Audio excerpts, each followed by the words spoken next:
The Jolly Roger is of course heavily associated with pirates, with the combination of a white skull and crossbones on a black background used to indicate that the ship approaching you was full of men who wanted to steal your doubloons, drink your rum, and caress you ever so gently with their shiny hook hands.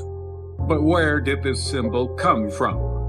Well, the Jolly Roger would be flown when a ship was getting ready to attack, and was most commonly seen during the early 1700s. But this wasn't the first time the skull and crossbones emblem had been used to strike fear into the hearts of one's enemy, because many historians believe that the Jolly Roger symbol dates back to the mysterious Knights Templar. The Knights Templar were a Catholic military order which became one of the most powerful and wealthiest organizations in the world after their inception in the year 1119. The group responsible for laying the foundations of our modern banking system was supposedly disbanded by Pope Clement V in 1312. But legend has it that the Knights Templar merely disappeared from public view, with their influence rumored to be still in effect today through organizations such as the Freemasons and the Illuminati. During the height of their powers, the Knights Templar even had their own fleet of ships, which in the 13th century may have constituted the largest navy in the world. This fleet was often used for acts of piracy, and the skull and crossbones symbol used by the Templar was flown during these raids.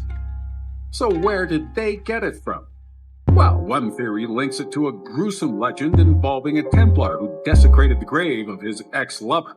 Described as a great lady of Maraclea, the woman apparently died when she was young, but her Templar beau wasn't having any of that. So, he dug up her body and violated it. As you do. At this point, a strange voice told the knight to return in 9 months to find his son. So he obliged, and when he dug up his ex-lover's grave for a second time, he found a head placed upon 2 crossed leg bones. Hence, the skull and crossbones. On Skull and Bones.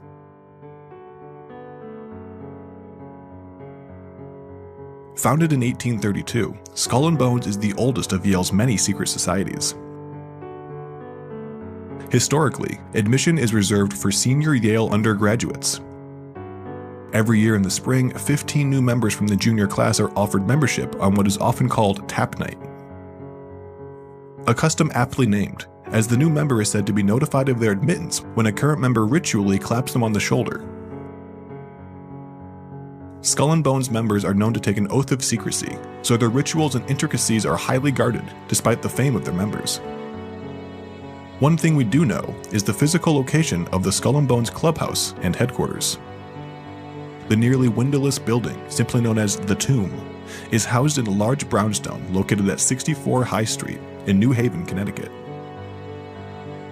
To preserve confidentiality, non-members are prohibited from entering. The macabre decor of the clubhouse is well suited to Skull and Bones' distinctively ghoulish spirit. The tomb is said to be adorned with skeletons, skulls, and other dark works of art. There is a popular rumor that the stolen skull of the Apache leader Geronimo is a relic that is housed within the tomb's cadaverous walls. In 2009, Geronimo's descendants attempted to sue the organization to get the skull returned to them, but were unsuccessful. Portraits of its distinguished members line the walls of the tomb as well. Portraits that might feature such esteemed bonesmen, like former presidents George W. Bush, George H.W. Bush, and William Howard Taft, as well as the father of American football and the founder of the NCAA, Walter Camp, the man who helped create the Hubble telescope, Lyman Spitzer, Time magazine's founder Henry Luce, Supreme Court Justice Potter Stewart, former Secretary of State and Senator John Kerry, the so-called richest man in private equity with a personal net worth currently valued at $15.7 billion, Stephen A. Schwartzman, political journalist and author Dana Milbank, and the youngest member of President Obama's cabinet, economist Austin Goolsbee. If you're noticing a pattern among the members of Skull and Bones, that's because while Yale has admitted women since 1969, females were not granted membership into Skull and Bones until 1992, 160 years after the club's founding. For some time, Skull and Bones was apparently losing some of their top candidates because the organization was seen as regressive and sexist. As more women, people of color, and LGBTQ+ members joined the organization, the old boys club rituals had to adapt. However, the intricacies of how Skull and Bones has evolved to become a more inclusive space for new members remains largely as secretive as the very rituals themselves. One's membership into Skull and Bones even reaches beyond the grave, as new initiates reportedly agree to leave a part of their estate to the club. However, in return, it is said that the club ensures a policy and a promise of their lifelong financial stability.